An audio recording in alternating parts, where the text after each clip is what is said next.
Olá, estudante, olá, vestibulando, tudo bem com você?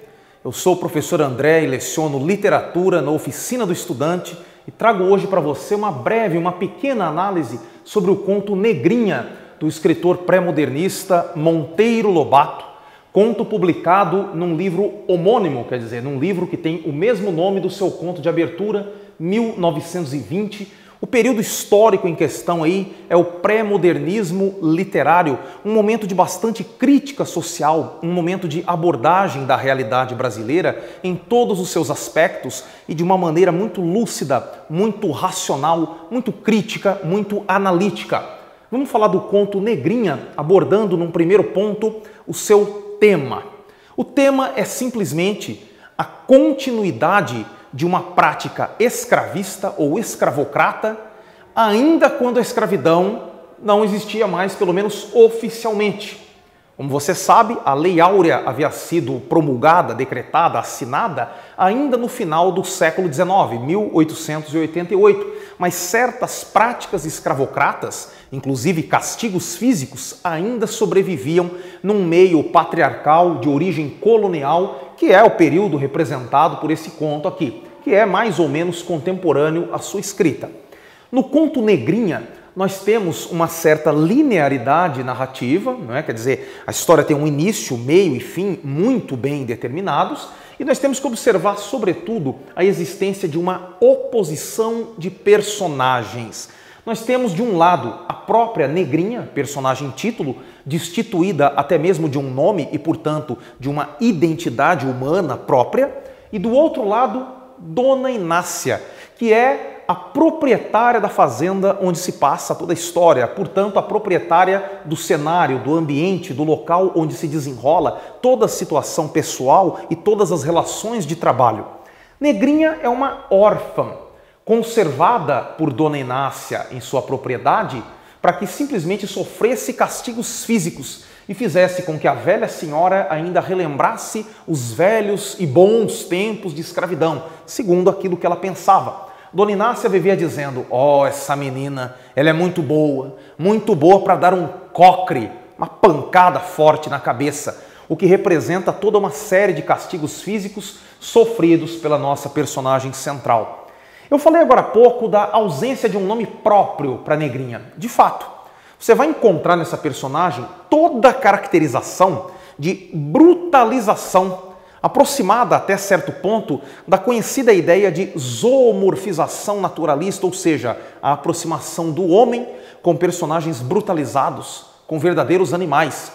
Toda a situação de Negrinha vai mudar, no entanto, quando ela tomar contato com outras crianças, duas meninas que vão à fazenda de Dona Inácia para passar férias, duas sobrinhas. Dona Inácia não tinha filhos, aliás, detestava crianças. É uma coisa que o irônico narrador em terceira pessoa deixa muito claro já no início da história. No entanto, ela, Dona Inácia, recebe duas sobrinhas louras, bonitas, simpáticas, ricas, quer dizer, o contrário do estereótipo físico de Negrinha. Então essas meninas são recebidas lá e levam uma boneca, além de toda uma outra série de brinquedos, mas sobretudo uma boneca. E essa boneca vai representar para Negrinha uma certa revelação, uma espécie de epifania, uma descoberta de um mundo muito mais excitante, muito diferente, muito superior, que ela nunca havia experimentado antes. Mesmo sendo repelida pelas outras pessoas, pelos adultos ao redor, Negrinha admite um certo fascínio no contato com outras crianças e, sobretudo, no contato com o brinquedo, que revela um mundo infantil então desconhecido para ela. Esta será a origem do seu drama e da sua própria morte, já que, depois da partida das meninas de volta para a sua origem, de volta para sua casa, Negrinha fica de novo devolvida à condição inicial de bicho-gente e não pode mais aceitar esta situação. Então ela simplesmente decide morrer. Sem a colocação de uma causa física imediata, ela simplesmente se encolhe, se enrola num cantinho da cozinha, nos trapos da sua esteirinha rota jogada aos cantos e simplesmente se ausenta da vida. E o narrador nos diz: nunca houve morte mais bela. Temos que observar, sobretudo, depois dessa pequena abordagem do enredo, as colocações das oposições entre as personagens principais do conto. Negrinha é uma órfã, não preciso nem falar da sua cor de pele, que é socialmente desconsiderada ou mal considerada no Brasil daquele tempo e, por que não dizer, no próprio Brasil da atualidade.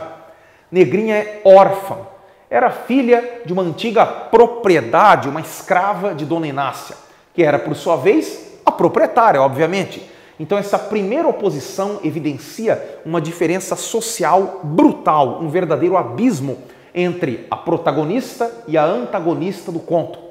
Negrinha, como o próprio diminutivo do seu apelido dá a entender, não passava de uma criança. Dona Inácia, já uma senhora mais do que simplesmente adulta, já se encaminhando à velhice. E finalmente a caracterização física, tão cara, tão querida a Monteiro Lobato aqui. Monteiro Lobato descreve Negrinha como uma garota frágil, magra, fisicamente insignificante até. Por outro lado, você tem Dona Inácia como uma senhora obesa, com as banhas entaladas no trono, como ironicamente o narrador em terceira pessoa diz, e entre aspas, ali, dona do mundo, a mimada dos padres, ou seja, muito querida na sociedade por ter uma importância muito significativa. Então essas oposições, não apenas as oposições físicas, mas sobretudo as oposições sociais, escancaram um verdadeiro abismo, não existente apenas numa sociedade de praticamente 100 anos atrás, mas por que não dizer, naquilo que ainda sobrevive de colonial, de patriarcal e de atrasado na sociedade brasileira dos dias de hoje. Bom, eu fico por aqui e peço a você, se ainda não fez, que se inscreva no nosso canal. O meu muito obrigado a você e bons estudos nessa reta já final de vestibular. Até mais.